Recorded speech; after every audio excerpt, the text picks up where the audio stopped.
Good morning. This program is for 6th semester BCom and the subject Income Tax 2, University, Coimbatore University, and this is the 4th session. Chapter we are discussing in this session is Income from House Property. Objective of this session is to understand rules and guidelines regarding computation of income from house property and simple problem on computation of taxable income from house property. In the previous session, we have seen the format for computation of income from house property. ಅಂದರೆ last ಸೆಷನ್ನಲ್ಲಿ third ಸೆಷನಲ್ಲಿ ನಾವು ಫಾರ್ಮ್ಯಾಟನ್ನು ನೋಡಿದ್ದೀವಿ. ನಾವು ಎರಡೂ format self occupied house property ಮತ್ತು let out ಪ್ರಾಪರ್ಟಿಗೆ ಫಾರ್ಮ್ಯಾಟನ್ನು ನೋಡಿದ್ದೀವಿ. In this session we are going to understand taxation rules and guidelines regarding computation of income from house property and one problem on computation of income from house property. Let us try to understand. First, let us discuss with the taxation rules and guidelines regarding computation of income from house property. First rule is municipal tax is allowed as deduction only if it is paid by owner. ಈಗ ನಾವು ಫಾರ್ಮ್ಯಾಟನ್ನು discuss ಮಾಡಬೇಕಾದ್ರೆ ಅಲ್ಲಿ gross annual ವ್ಯಾಲ್ಯೂಯಲ್ಲಿ ನಾವು municipal ಟ್ಯಾಕ್ಸನ್ನು less ಮಾಡಿದ್ದೀವಿ. ಆದರೆ municipal ಟ್ಯಾಕ್ಸನ್ನು ಯಾವಾಗ less ಮಾಡ್ತೀವಿ ಅಂದರೆ ಓನರ್ ಪೇ ಮಾಡಿದ್ರೆ ಮಾತ್ರ. ಸಪೋಸ್ ಟೆನೆಂಟ್ ಪೇ ಮಾಡಿದ್ರೆ ನೀವು ಮುನ್ಸಿಪಲ್ ಟ್ಯಾಕ್ಸನ್ನು ಲೆಸ್ ಮಾಡೋದು ಬೇಡ ಗ್ರಾಸ್ ಆ್ಯನ್ಯುವಲ್ ವ್ಯಾಲ್ಯೂಯಿಂದ. Second, outstanding municipal tax is not allowed as deduction. ಈಗ ಮುನ್ಸಿಪಲ್ ಟ್ಯಾಕ್ಸ್ ಔಟ್ಸ್ಟ್ಯಾಂಡಿಂಗ್ ಇದ್ದರೆ ಪ್ರಿವಿಯಸ್ ಇಯರ್ದು, ಸೊ ಅದನ್ನು ನೀವು ಲೆಸ್ ಮಾಡೋದು ಬೇಡ. ಕರೆಂಟ್ ಪ್ರೀವಿಯಸ್ ಇಯರ್ ಇದ್ದರೆ ಮಾತ್ರ, ಟ್ಯಾಕ್ಸ್ ಪೇ ಮಾಡಿದರೆ ಮಾತ್ರ ನೀವು ಲೆಸ್ ಮಾಡಿ.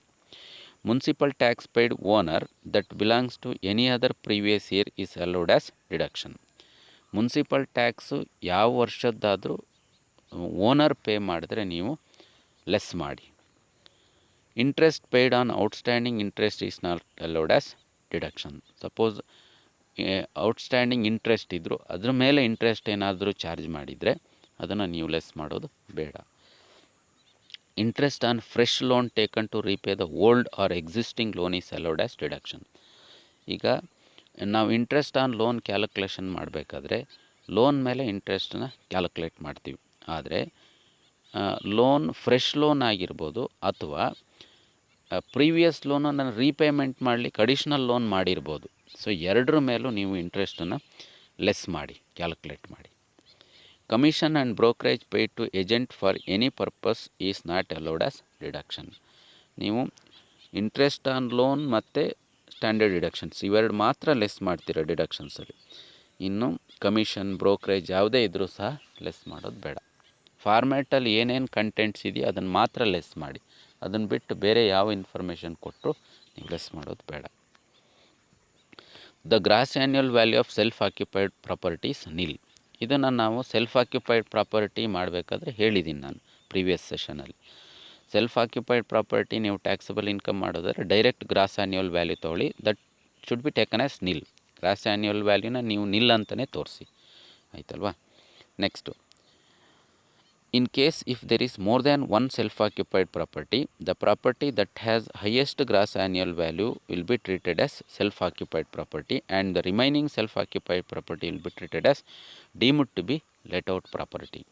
ಈಗ ಪ್ರಾಬ್ಲಮಲ್ಲಿ ನಿಮಗೆ ಎರಡು ಸೆಲ್ಫ್ ಆಕ್ಯುಪೈಡ್ ಪ್ರಾಪರ್ಟಿ ಕೊಟ್ಟಿರ್ತಾನೆ, ಎರಡು ಹೌಸ್ ಪ್ರಾಪರ್ಟಿ ಕೊಟ್ಟಿರ್ತಾನೆ, ಎರಡೂ ಸೆಲ್ಫ್ ಆಕ್ಯುಪೈಡ್ ಅಂತ ಹೇಳ್ತಾನೆ. ಆದರೆ ನೀವು ಅದನ್ನು ಏನು ಮಾಡಬೇಕಂದ್ರೆ ಯಾವುದರ ಒಂದು ಹೌಸ್ ಪ್ರಾಪರ್ಟಿ ಎರಡಕ್ಕೂ ಗ್ರಾಸ್ ಆ್ಯನ್ಯುವಲ್ ವ್ಯಾಲ್ಯೂ ಕ್ಯಾಲ್ಕುಲೇಷನ್ ಮಾಡಿ. ಗ್ರಾಸ್ ಆ್ಯನ್ಯುವಲ್ ವ್ಯಾಲ್ಯೂ ಕ್ಯಾಲ್ಕುಲೇಟ್ ಮಾಡಿದ ನಂತರ ಯಾವ ಹೌಸ್ ಪ್ರಾಪರ್ಟಿಯಲ್ಲಿ ಹೈಯೆಸ್ಟ್ ಗ್ರಾಸ್ ಆ್ಯನ್ಯುವಲ್ ವ್ಯಾಲ್ಯೂ ಬರುತ್ತೋ ಅದನ್ನು ಸೆಲ್ಫ್ ಆಕ್ಯುಪೈಡ್ ಪ್ರಾಪರ್ಟಿ ಅಂತ ತೋರಿಸಿ. ಇನ್ನೊಂದು ಯಾವುದು ಕಡಿಮೆ ಇರುತ್ತೋ ಗ್ರಾಸ್ ಆ್ಯನ್ಯುವಲ್ ವ್ಯಾಲ್ಯೂ ಅದನ್ನು ನೀವು deemed to be let out property ಅಂತ ಮಾಡಿ, ನೀವು ಲೆಟ್ ಔಟ್ ಪ್ರಾಪರ್ಟಿಲಿ ಏನು ಕ್ಯಾಲ್ಕುಲೇಷನ್ ಮಾಡ್ತೀರಾ ಸೇಮ್ ಫಾರ್ಮ್ಯಾಟ್ ಯೂಸ್ ಮಾಡಿ ಟ್ಯಾಕ್ಸಬಲ್ ಇನ್ಕಮನ್ನು ಕ್ಯಾಲ್ಕುಲೇಟ್ ಮಾಡಿ.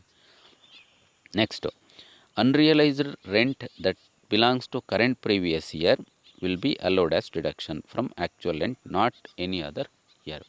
ನೀವು ಅನ್ರಿಯಲೈಸ್ಡ್ ರೆಂಟ್ ಲೆಸ್ ಮಾಡಬೇಕಾದ್ರೆ ನೀವು ಅಲ್ಲಿ ಲೆಟ್ಔಟ್ ಪ್ರಾಪರ್ಟಿಯಲ್ಲಿ annual rent minus unrealised rent ಅಂತ ತೊಗೊಳ್ತೀರಾ. ಅಲ್ಲಿ ಅನ್ರಿಯಲೈಸ್ಡ್ ರೆಂಟ್ ತೊಗೊಳ್ಬೇಕಾದ್ರೆ ಕರೆಂಟ್ ಪ್ರೀವಿಯಸ್ ಇಯರ್ದಿದ್ದರೆ ಮಾತ್ರ ತೊಗೊಳ್ಳಿ. ಅದರ ಹಿಂದಿನ ವರ್ಷದ ಯಾವುದಿದ್ರೂ ಸಹ ನೀವು ಲೆಸ್ ಮಾಡೋದು ಬೇಡ. Unrealised rent recovered during the previous year should be added after making standard deduction of 30% on amount of rent realised. ಈಗ ಅನ್ರಿಯಲೈಸ್ಡ್ ರೆಂಟ್ ಏನಾದರೂ ಸಪೋಸ್ ಪ್ರೀವಿಯಸ್ ಇಯರಲ್ಲಿ ರಿಕವರಿ ಮಾಡಿದ್ರು ಅಂತ ತಿಳ್ಕೊಳ್ಳಿ. ಅನ್ರಿಯಲೈಸ್ಡ್ ರೆಂಟ್ ಅಂದರೆ ನಾಟ್ ರಿಕವರ್ಡ್ ರೆಂಟ್. ಸಪೋಸ್ ಅದನ್ನು recovery ಆಯ್ತು ಅಂದರೆ ಅದು ಏನಾಗುತ್ತೆ, ಟ್ಯಾಕ್ಸಬಲ್ ಆಗುತ್ತೆ. ಹಾಗಾಗಿ ಪುನಃ ಅದನ್ನು ಏನು ಮಾಡಬೇಕು, ನೀವು ಆ್ಯಡ್ ಮಾಡ್ಕೋಬೇಕು. ಯಾವಾಗ ಆ್ಯಡ್ ಮಾಡ್ತೀರ ಅಂದರೆ ಸ್ಟ್ಯಾಂಡರ್ಡ್ ಡಿಡಕ್ಷನ್ ಲೆಸ್ ಮಾಡಿದ ನಂತರ ಆ್ಯಡ್ ಮಾಡಿ, ಆಯ್ತಲ್ವಾ? ಓಕೆ, ನೆಕ್ಸ್ಟು ನಾವು let us moves on to the problems. ಈಗ ಏನೇನು ಟ್ಯಾಕ್ಸೇಷನ್ ರೂಲ್ಸ್ ಗೈಡ್ಲೈನ್ಸ್ ಆಯಿತು, ಆಮೇಲೆ ಫಾರ್ಮ್ಯಾಟನ್ನು ಡಿಸ್ಕಸ್ ಮಾಡಿದ್ದೀವಿ, ಎಲ್ಲ ಆಯಿತು. ಈಗ ನೆಕ್ಸ್ಟು ಸಿಂಪಲ್ ಪ್ರಾಬ್ಲಮ್ಸಿಂದ ಸ್ಟಾರ್ಟ್ ಮಾಡೋಣ. Taxable income calculation. Look at this problem. ಇಲ್ಲಿ ಒಂದು ಪ್ರಾಬ್ಲಮ್ ಕೊಟ್ಟಿದ್ದಾರೆ. Calculate the gross annual value from the following data, ಆಯ್ತಲ್ವಾ? ಜಸ್ಟ್ ಗ್ರಾಸ್ ಆ್ಯನ್ಯುಯಲ್ ವ್ಯಾಲ್ಯೂ ಕೇಳಿರೋವಂಥದ್ದು. ನಾನು ಇದನ್ನು ಅಪ್ ಟು ಟ್ಯಾಕ್ಸಬಲ್ ಇನ್ಕಮ್ವರೆಗೆ ಈ ಪ್ರಾಬ್ಲಮಿಗೆ ಕ್ಯಾಲ್ಕುಲೇಟ್ ಮಾಡಿದ್ದೀನಿ, ಆಯ್ತಲ್ವಾ? ಓಕೆ, ಈ ಪ್ರಾಬ್ಲಮಲ್ಲಿ ಏನೇನು ಕೊಟ್ಟಿದ್ದಾನೆ ನೋಡಿ. ಪರ್ಟಿಕ್ಯುಲರ್ಸಲ್ಲಿ 2 ಹೌಸ್ ಪ್ರಾಪರ್ಟಿ ಇದೆ. ಒಂದು house property X, another one is house property Y, ಆಯ್ತಲ್ವಾ? ಡೀಟೇಲ್ಸ್ ಏನೇನು ಕೊಟ್ಟಿದ್ದಾರೆ ನೋಡೋಣ. ಒಂದು ಮುನ್ಸಿಪಲ್ ವ್ಯಾಲ್ಯೂ ಇದೆ, 2 ಹೌಸ್ ಪ್ರಾಪರ್ಟಿ ಕೊಟ್ಟಿದ್ದಾನೆ, 50,000 60,000. 5 ರೆಂಟಲ್ ವ್ಯಾಲ್ಯೂ ಇದೆ, 60,000 55,000. Standard rent 47,500 57,500. Annual rent 60,000 72,000. Unrealised rent 5,000 and 6,000. Vacancy period in ಮಂತ್ಸಲ್ಲಿ ಕೊಟ್ಟಿದ್ದಾನೆ. ಫಸ್ಟ್ ಹೌಸು 1 ಮಂತ್ ಇದೆ, second house 2 months vacancy period ಇದೆ. ಈಗ ನಾವು ಸೊಲ್ಯೂಷನ್ಸ್ ನೋಡೋಣ, ಯಾವ ರೀತಿ ಟ್ಯಾಕ್ಸಬಲ್ ಇನ್ಕಮ್ ಕ್ಯಾಲ್ಕುಲೇಷನ್ ಮಾಡೋದು. ಇಲ್ಲಿ 2 ಹೌಸ್ ಪ್ರಾಪರ್ಟಿನೂ ಲೆಟ್ಔಟ್ ಪ್ರಾಪರ್ಟಿ. ಅವನೇನು ಕೊಟ್ಟಿಲ್ಲ ಅಂದರೆ ನಾವೇನಂತ ಅಸಂಪ್ಷನ್ ಮಾಡ್ತೀವಿ ಅಂದರೆ both are taken as let out property, ಆಯ್ತಲ್ವಾ? ಈಗ ಫಾರ್ಮ್ಯಾಟ್ ನೋಡಿ. ಫಸ್ಟು 3 ಕಾಲಮ್ಸ್ ಹಾಕ್ಕೊಳ್ಳಿ. ಒಂದು ಪರ್ಟಿಕ್ಯುಲರ್ಸ್ ಅಮೌಂಟಲ್ಲಿ 2 column. One is house property X, another one is house property Y amount column. First municipal value. Municipal value ಕೊಟ್ಟಿದ್ದಾನೆ ಪ್ರಾಬ್ಲಮಲ್ಲಿ, ಆ್ಯಸ್ ಇಟ್ ಈಸ್ ತೊಗೊಳ್ಳಿ. 50,000 first house, 60,000 second house. Next 5 rental value ಸಹ ಕೊಟ್ಟಿದ್ದಾನೆ. ಕೊಡಲಿಲ್ಲ ಅಂದರೆ ನಿಲ್ ಅಂತ ತೋರಿಸಿ. 60,000 55,000. ಈಗ ಏನು ಮಾಡ್ತೀವಿ, ಇವೆರಡನ್ನು ಕಂಪೇರ್ ಮಾಡ್ತೀವಿ. Whichever is highest. ನಾನು WEH ಅಂತ ಹಾಕಿದ್ದೀನಿ, ವಿಚ್ ಎವರ್ ಈಸ್ ಹೈಯೆಸ್ಟ್.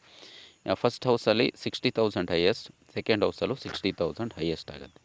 ಇದಕ್ಕೆ ನೋಷನಲ್ ರೆಂಟ್ ಅಂತ ಹೇಳ್ತೀವಿ. ಅದು ಫಾರ್ಮ್ಯಾಟಲ್ಲಿದೆ. ಸೊ ನೋಷನಲ್ ರೆಂಟ್ ಅಂತ ಅಸಂಪ್ಷನ್ ಮಾಡಿ.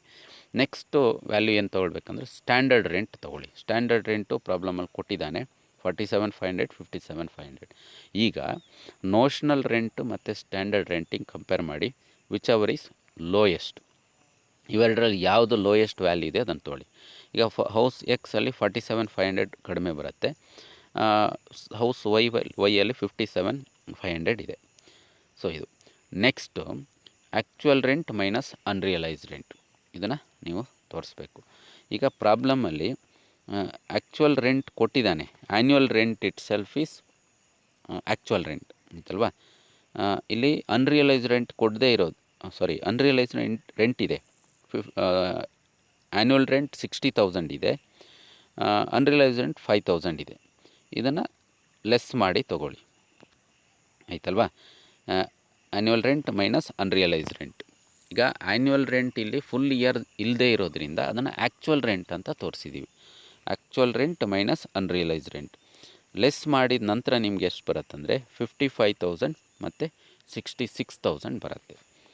ಸೊ ಇದು ಲೆಸ್ ಮಾಡಿದ ನಂತರ ಈಗ ನೆಕ್ಸ್ಟು ತೊಗೊಳ್ಳಿ, ವಿಚ್ ಎವರ್ ಈಸ್ ಹೈಯೆಸ್ಟ್.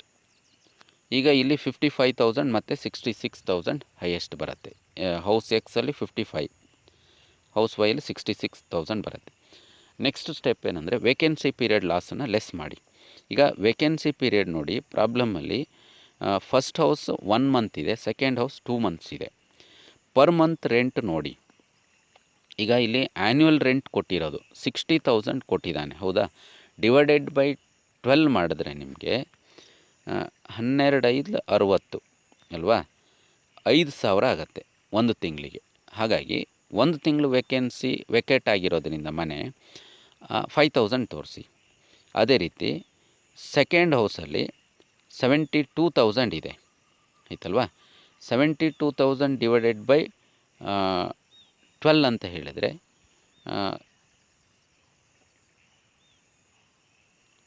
6,000 ಆಗುತ್ತೆ.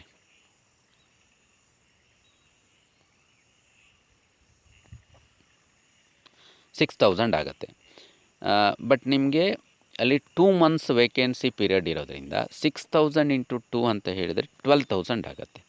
12,000 ಮೈನಸ್ ಮಾಡಿ ಅಂತಲ್ವಾ. ಫಸ್ಟ್ ಹೌಸಿಗೆ 1 ಮಂತ್ ವೇಕೆನ್ಸಿ ಪೀರಿಯಡ್ ಆಗಿರೋದ್ರೆ 5,000 ವೇಕೆನ್ಸಿ ಪೀರಿಯಡ್ ಲಾಸ್ ಆಗುತ್ತೆ. ಸೆಕೆಂಡ್ ಹೌಸಿಗೆ 2 ಮಂತ್ಸ್ ಆಗಿರೋದ್ರಿಂದ 6,000 ಪರ್ ಮಂತ್ ಬರೋದ್ರಿಂದ 12,000 ಆಗುತ್ತೆ. ನೀವೀಗ ಆ ವೇಕೆನ್ಸಿ ಪೀರಿಯಡ್ ಲಾಸನ್ನು ಲೆಸ್ ಮಾಡಿದ್ರೆ ನಿಮಗೆ ಏನು ಬರುತ್ತೆ, ಗ್ರಾಸ್ ಆ್ಯನ್ಯುವಲ್ ವ್ಯಾಲ್ಯೂ ಬರುತ್ತೆ. ಇದನ್ನು ಮಾತ್ರ ಲೆಸ್ ಮಾಡಬೇಕು, ಕಂಪೇರ್ ಮಾಡೋದಲ್ಲ, ಲೆಸ್ ಮಾಡಿ vacancy period loss.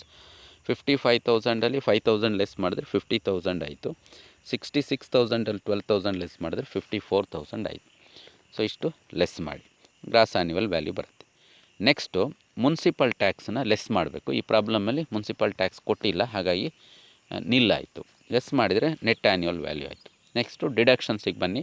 First deduction standard deduction. Standard deduction ನೀವು ನೆಟ್ ಆ್ಯನ್ಯುವಲ್ ವ್ಯಾಲ್ಯೂ ಮೇಲೆ 30% ಕ್ಯಾಲ್ಕುಲೇಟ್ ಮಾಡಿ.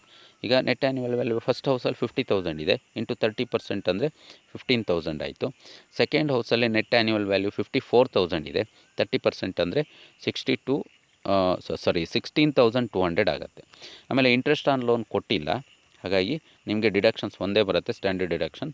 ಲೆಸ್ ಮಾಡಿದ್ರೆ ನಿಮ್ಗೆ ಏನು ಬರುತ್ತೆ, taxable income from house property, that is first house 35,000 ಬರುತ್ತೆ, ಸೆಕೆಂಡ್ ಹೌಸ್ 37,800 ಬರುತ್ತೆ. That's all about this session. Thank you.